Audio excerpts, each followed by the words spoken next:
Welcome friends, now let us focus on the next concept of our documentation where our entire focus will be on revised tax invoice. We are revising the tax invoice. It is actually converting your accounting invoice to GST invoice. Please don't go with the name. Don't be misguided with the name. It is the process of converting your normal accounting invoice which is without GST to GST invoice so that recipient can take the credit. Friends, this is discussed in terms of your Section 31 read along with Rule 53. Section 31 read along with Rule 53. Now friends, understand that revised tax invoice is possible in two cases. One at the time of new registration, one at the time of revocation of suspension. We can call it as birth and rebirth. It was about to get cancelled but it did not get cancelled. Rebirth. So revised tax invoice concept is there. One at the time of new registration. Second at the time of revocation of suspension. Revocation of suspension. Suspension was there but it is revoked. Suspension was there but it has been revoked. Now when you talk about at the time of new registration, who can raise your revised tax invoice? Important conditions are there. Who can raise your revised tax invoice? Every registered person who has applied for registration within 30 days. Who has applied for registration. Application for registration has applied within 30 days from the date he is liable for registration can issue revised tax invoice, which means you should have applied for registration within the time limit. If you have not applied for registration within the time limit, you cannot raise revised tax invoice. You should have applied for registration within the time limit, which is 30 days from the date you are liable for registration, which is 30 days from the date you are liable for registration. Only then there's a concept of revised tax invoice. Now, for what period that revised tax invoice will be there? Friends, this revised tax invoice will be there for all the suppliers, supplies made between the date you are liable for registration, which will be the in fact effective date of registration, till the grant of registration. For all your supplies that you have made between the date when you are liable for registration, which will be effective date of registration as well because you have applied in time, till the registration is granted. For all those supplies you can issue your revised tax invoice. And what will be the time limit? You have to raise that revised tax invoice within 1 month from the date of grant of registration. Within 1 month. Immediately after you get your registration, please raise that revised tax invoice within 1 month. Now, if I were to explain whatever we have discussed now with the help of example, we are discussing only situation 1 where you are talking about a revised tax invoice at the time of new registration. Point number 1, you should have applied for registration within 30 days from the date you are liable. Point number 2, this revised tax invoice will be for all the supplies that is made between the date you are liable for registration till the date registration is granted. Point number 3, immediately after your registration is granted, raise that revised tax invoice within 1 month. You have only 1 month time to raise that revised tax invoice. Now let us understand this scenario. We are talking about new registration. New registration, case 1. There are 2 cases. One you do it within time, one you don't do it within time. New registration, case 1, new registration, case 2. Now first let us focus on your case 1. Case 1. You have started your business on 1st of June. Business has started. Assume that your turnover has crossed the threshold limit of 20 lakhs. Assume that your turnover has crossed the threshold limit of 20 lakhs on 10th of September. Now understand that the time limit to apply for registration whenever you are liable for registration. The moment the turnover crosses 20 lakhs, as per section 22, you are liable for registration. You have to apply within 30 days. Very important point. Did you apply within 30 days? You have applied for your registration REG01 within 30 days. Did you apply within 30 days? Answer is yes. You have applied within 30 days. You have applied within 30 days. In this scenario, it is very evident and very clear that you have applied for registration within 30 days. Within 30 days. That is satisfied. Now, if you have applied for registration within 30 days, your registration is valid, or your registration is effective with effect from the date when you are liable for registration. That is with effect from 10th September. So, if you have applied for registration, within 30 days, your effective date of registration, your effective date of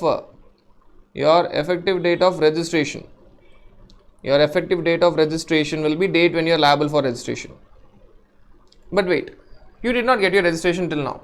Your effective date will be 10th of September. This will be your This 10th of September will be a effective date of registration. Now, you got your registration certificate. On 2nd of October, REG 06 on 2nd of October. Officer may take its time to grant the registration certificate. Now, what is said for all your supplies? Between, I am marking that in blue color, all your supplies between the date when you are liable for registration, that is 10th of September, the date when you are liable for registration, that is 10th of your September, till the date when the registration is granted,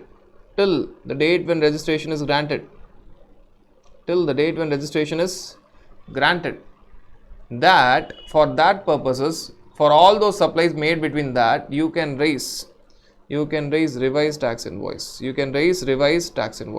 For all the supplies made between this time, you can raise revised tax invoice, right?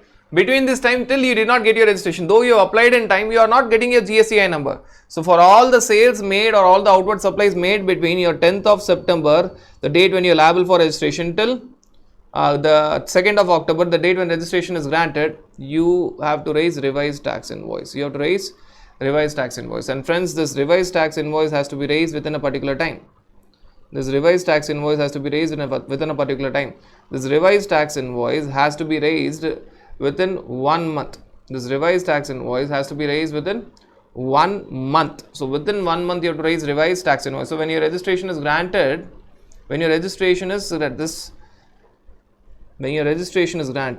have to give revised tax invoice. Now you are eligible to give revised tax invoice. For what period? Between the date you are liable for registration and between the date of grant of registration, and this has to be given within 1 month. So 2nd of October means 2nd of November. So when you have got your registration on 2nd of October means you can give your revised tax invoice within 1 month. What is the time limit? So you are going to give revised tax invoice for what period? You are going to give revised tax invoice for 10th of September for all the outward supplies made between 10th of September and 2nd of October, and that has to be given on or before 2nd of November, within 1 month. And also understand that you are going to also file your first return. So your first return will be for what all period? Your first return will be for your September month. Plus October month, where you will give the details of both.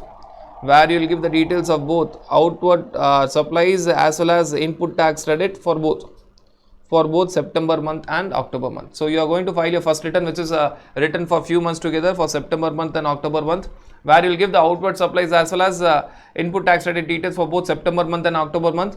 And one more important point, you can also take input tax credit. So when you are taking input tax credit, you can also take input tax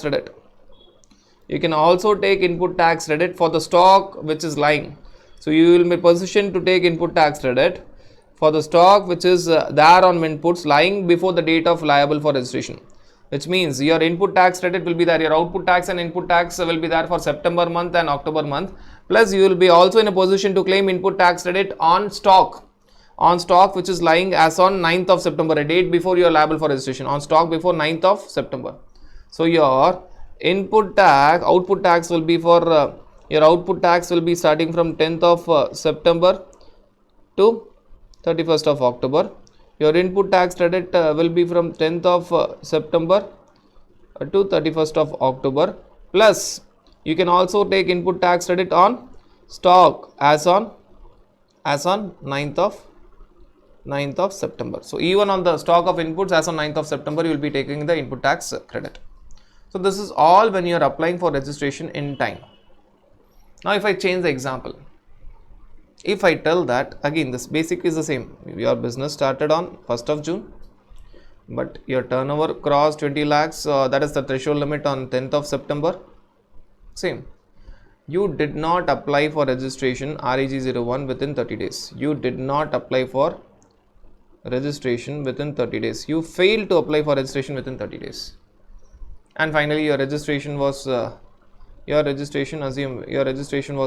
on 20th of October. Now friends, if you don't apply for registration within the due date, your effective date of registration is date of grant of registration. First of all, your effective date of registration will change. Now your effective date of registration is 20th of October, date of grant of registration. If you apply for registration within 30 days, your effective date of registration is the date when you are liable for registration. But if you don't apply for registration within 30 days, lot of things will happen. Your effective date of registration is date when registration is actually granted, which means if registration is granted on 20th of October, it is effective from 20th of October. Effective date of registration changes. Now friends, if at all you have not applied for registration within time limit, you will not be in a position to raise revised tax invoice. Forget about the time limit. You will not be in a position to raise revised tax invoice because you did not apply for registration within 30 days. So when you did not apply for registration within 30 days, revised tax invoice is not at all there. So when you cannot raise revised tax invoice, discussing about within how much time to raise revised tax invoice is of no use. You will not be in a position to raise revised tax invoice. But an important point, should you file your first return? Yes. You will be filing your first return here also. But now first return will be for your output tax as well as input tax credit. Your first return will be for your output tax as well as input tax credit. For what all months?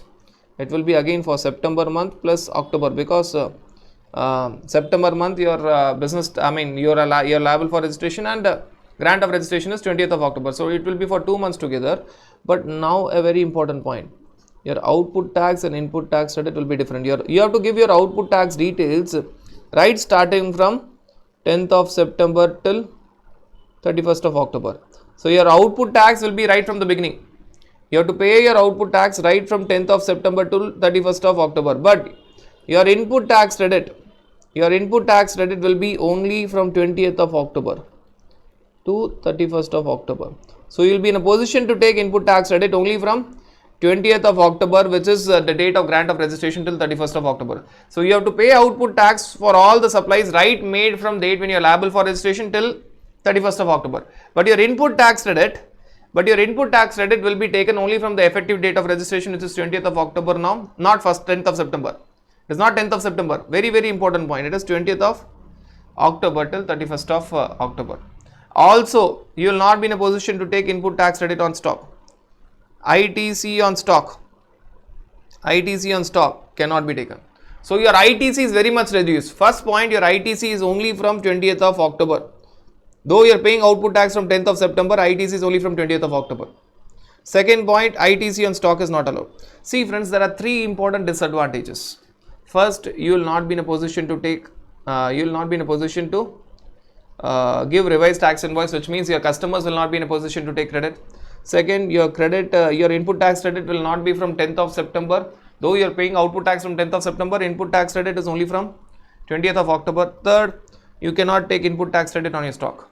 So you are impacting both your ITC as well as your customer's ITC. Why?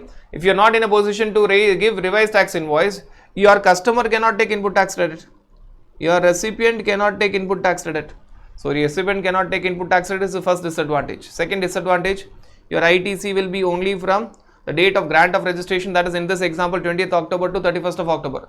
Though you are paying output tax from 10th of September, ITC is only from 20th of October. Third disadvantage, ITC on stock. Section 18, subsection 1, clause A will not be applicable. You cannot take ITC on stock. Third disadvantage. So 3 disadvantages. 3 disadvantages are there. Right. So that is all about your revised tax invoice concept when you talk about new registration. As discussed, you can have your revised tax invoice even at the time of revocation or suspension. The second scenario, 2 scenarios you have revised tax invoice. One is birth, one is rebirth. Birth we have discussed, now we are discussing rebirth. So when your suspension has been revoked, again you will be in a position to give revised tax invoice. At the time of suspension of revocation, you will be in a position to give revised tax invoice. Now for what period you will be giving revised tax invoice, friends? Here, all the supplies made during the period of suspension, you will be giving revised. During the period of suspension, you are not in a position to give tax invoice. You are not required to file your returns. So therefore, during that period, whatever supplies you have made during the suspension period, whatever supplies you have made, you will be giving revised tax invoice so that your customer can take credit. During that period, you have given only accounting invoice. Now you will convert that accounting invoice to revised tax invoice so that your customer can take the input tax credit. Again, time limit is the same. Within what time you have to raise a revised tax invoice? Within 1 month from the date of revocation of suspension. Within 1 month. Time limit is within 1 month from the date of revocation of 1 month within the 1 month from the date of revocation of suspension. Friends, here again I have taken two scenarios.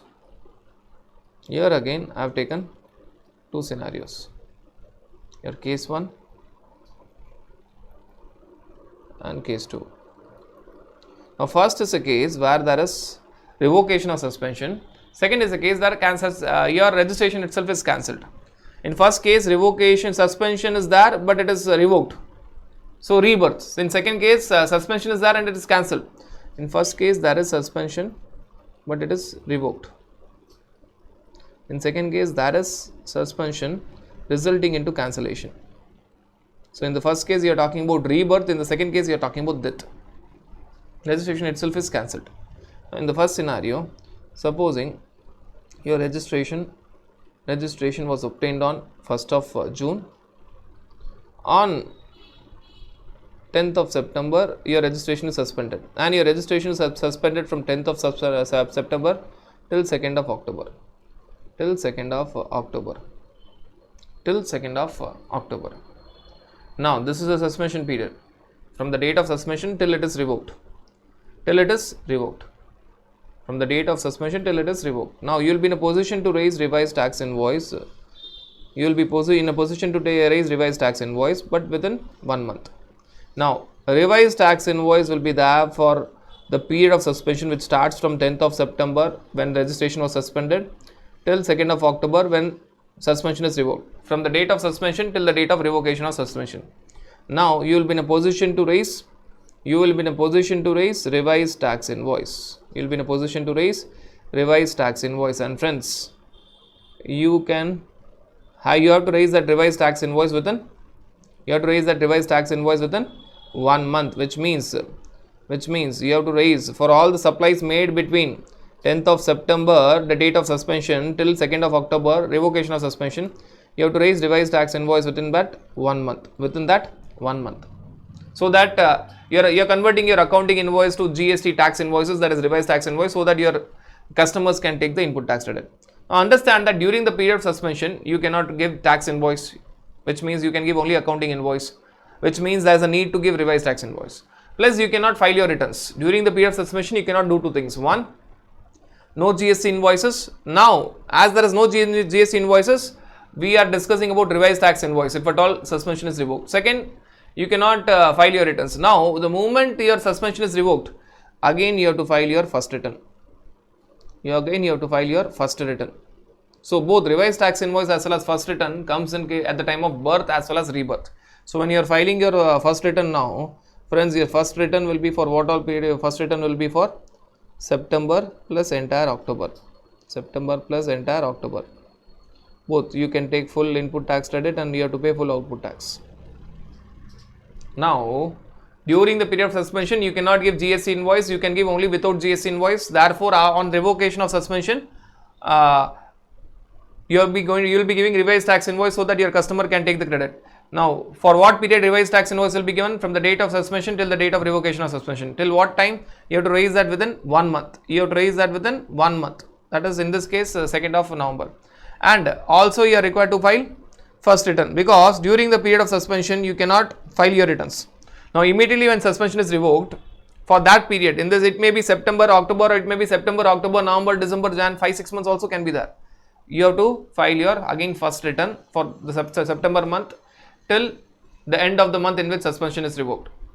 From starting the month when suspension was given till the end of the month in which suspension is revoked. So, September month, October month, you will be filing for the transaction in September and October month, you will be filing your first return. Now, this note is given for you to understand. When you are talking about suspension period, you are not in a position to collect tax. However, the moment suspension is revoked, you can collect the tax from the recipient and by giving a revised tax invoice, and include all the supplies as well as input tax credit in your first return. This is nothing but what we have discussed, same thing. Now, case 2 is a scenario where you obtain the registration on 1st of June, your registration is suspended because you are covered by cancellation provisions. Your registration is suspended on 10th of September, and this time your suspension results in cancellation. Your suspension results in cancellation. Your registration is cancelled. In fact, finally cancelled. Death, no rebirth. It is finally cancelled on 2nd of October. Now, when your registration is cancelled, understand that you don't have. You are not going to convert anything. When your registration is cancelled, you will not be collecting tax anywhere. Right from the date of suspension, you cannot collect taxes. You cannot file your returns. When registration is cancelled, also you cannot collect taxes. You cannot file your returns. So there is no concept of revised tax invoice and first return. There is no concept at all. Now understand the note here. During this period, during the date of suspension till the date of cancellation, this person was not in a position to collect tax. Even after cancellation, even after it is cancelled, there is no GST that is payable, and he cannot collect tax also. Accordingly, there is no requirement to collect tax from the recipient. When there is no requirement to collect tax from the recipient, there is no need to give revised tax invoice. When you are not at all collecting tax, no need to give revised tax invoice. There is no need of first return. There is no need of even first return. So that is all about the second scenario, revocation of suspension.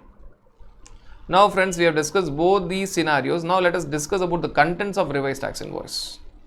Now what are the contents of your revised tax invoice? What are the contents of your revised tax invoice? Again, we will be comparing only tax invoice versus revised tax invoice. So only the difference points I will be telling. So I will be taking the base as tax invoice versus revised tax invoice. I will be pointing out only the differences. Revised tax invoice is nothing but converting your accounting invoice to GST invoices. Now what are the differences? Here no need of delivery because the goods are already delivered, right? And if the recipient is not registered, if it is within India, state code should be given, but because for the first time you will be charging GST. But if it is outside India case, it is not at all covered. Destination country is not required. If it is within India, if recipient is registered, GST number. If recipient is not registered within India, give state code because for the first time you are charging GST. Right. Now third difference, you are not going to write place of supply, state code, interstate supply. Why? You are going to already have raised an accounting invoice. So you are going to give the serial number and date of that corresponding invoice of bill of supply. Friends, already you have given accounting invoice. You are going to give the reference of accounting invoice. You are going to give the reference of accounting invoice. When you are going to give the reference of accounting invoice, no need to give this place of supply in case of interstate supply, state code not required. Directly give the reference number of your accounting invoice, number and date of your reference number of your accounting invoice. And friends, a very important point. No need to give any details of goods, services, whether it is a description or whether it is quantity code or rate, HSN, value of supply, amount of tax, RCM, total value. This all details is not at all required. Again, for a very simple reason, that all these details are already given in your accounting invoice. What was the description of goods, quantity, unique quantity code, rate, HSN, all these details are already given in your accounting invoice. No need to give all these details. Right. And fifth point, friends, this is not for your zero rated supply. This cannot be done for your zero rated supply. You cannot write anything about zero rated supply either. It is normally for supplies within India, not for exports. So this point is not at all there. And last point, signature and digital signature should be there. E-invoicing concept is not applicable here. Which means either it should be signed or digitally signed. You don't have concept of e-invoicing. You cannot tell that if at all e-invoice concept is there, signature is not required. But here e-invoice concept is not there. So these are all differences.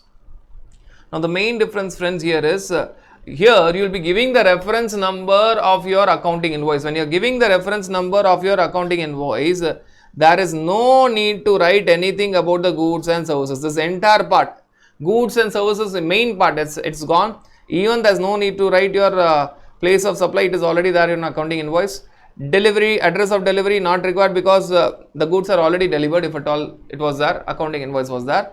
No need to write about exports. Export points, it is not there. For exports, you are not talking about conversion. For exports, you are not talking about that conversion. And signature, digital signature part should be there.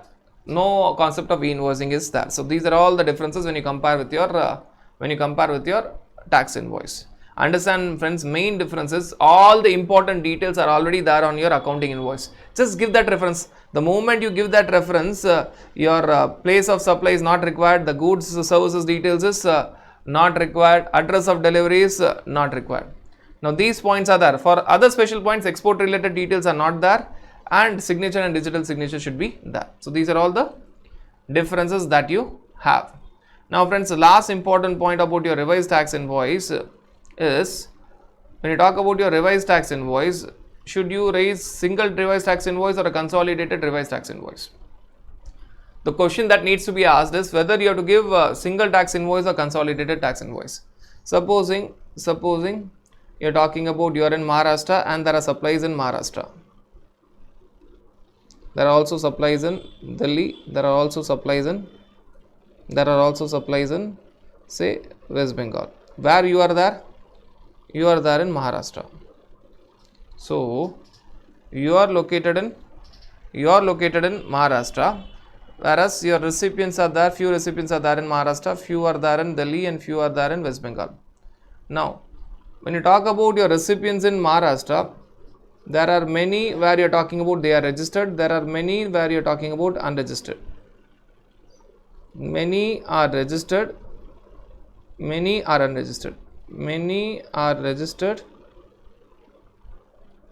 many are unregistered. So you are talking about your recipients being few being registered persons and few being unregistered persons, few being registered persons and few being unregistered persons, few being registered persons and few being unregistered persons. To all the registered persons you have to give separate revised tax invoice so that they can take the credit. Separate revised tax invoice. Separate revised tax invoice. When I tell separate revised tax invoice, for all the supplies, for all supplies, for each supplies, for each of the supply, for each of the supply or for each of accounting invoice, you have to give revised tax invoice, which means if there are 100 accounting invoices, you have to give 100 revised tax invoices. If there are 100 accounting invoices, you have to give 100 revised tax invoices for each of the supply. For all the unregistered supplies made to unregistered person, if it is within the same state, single consolidated revised tax invoice for all supplies to unregistered person, which will not be given to any person. If it is to unregistered person and if it is within the same state, just a single consolidated revised tax invoice, single.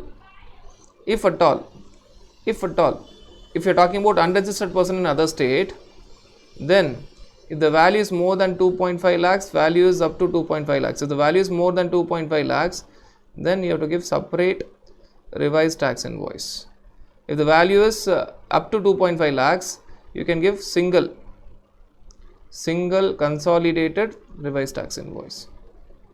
Again, if it is in other state, you have to ask whether the value is more than 2.5 lakhs or whether the value is up to 2.5 lakhs for each of the transaction. If the value is more than 2.5 lakhs, you don't have an option, but you have to give separate revised tax invoice. Different, if at all there are 100 of such supplies, separate revised tax invoices. If the value is up to 2.5 lakhs for each transaction, then for all such transactions, single consolidated revised tax invoice. Friends, the issue here is all about supplies to unregistered person. Supplies to registered person, there is no issue at all. If it is supplied to registered person, separate revised tax invoice for each of the supply. Separate revised tax invoice for each of the supply or each of the transaction. Separate revised tax invoice for each of the supply or transaction. Only and only when the supply is to unregistered person. Only and only when the supply is to unregistered person. If it is within the same state, no need to see the value. If it is within the same state, no need to see the value. Single consolidated tax invoice for all the transactions, for all the supplies to such unregistered persons. If it is in different state, then for each of that state, if the value is more than 2.5 lakhs, If the value is more than 2.5 lakhs, then separate revised tax invoice for each of the accounting invoices. If the value is up to 2.5 lakhs, for all such transactions, single consolidated revised tax invoice for that state. For that state. You cannot club all the states. Here for Delhi state. Here for West Bengal state. Right. Now, if it is to unregistered person in other state, the value is more than 2.5 lakhs, separate revised tax invoice. If the value is up to 2.5 lakhs, single consolidated revised tax invoice for all such transactions where the value is up to 2.5 lakhs for West Bengal state. That it was for Delhi state. But if it is within the same state, if it is within the same state, if it is within the same state for entire Maharashtra state, if it is within the same state, you don't see the value. If it is within the same state, value is not relevant. Value is not relevant. So, if it is from Maharashtra to Maharashtra, if it is from Maharashtra to Maharashtra, this was from Maharashtra to Maharashtra, you don't see the value for unregistered supplies, unregistered person supplies. Single consolidated revised tax invoice for all such supplies for Maharashtra state. If it is Maharashtra to Delhi, bifurcate your supplies to unregistered person. More than 2.5 lakhs, then give separate revised tax invoice. Separate revised tax invoice for each of the transaction. Transactions up to 2.5 lakhs. You are only talking about unregistered persons. Up to 2.5 lakhs. Then for all such transactions, single consolidated revised tax invoice for Delhi state. If it is Maharashtra to West Bengal, supplies to unregistered person more than 2.5 lakhs, you have to give separate revised tax invoices. Up to 2.5 lakhs, you have to give single consolidated invoices for all such transactions for West Bengal state. For West Bengal state. So friends, that is all and all about your concept of revised tax invoice.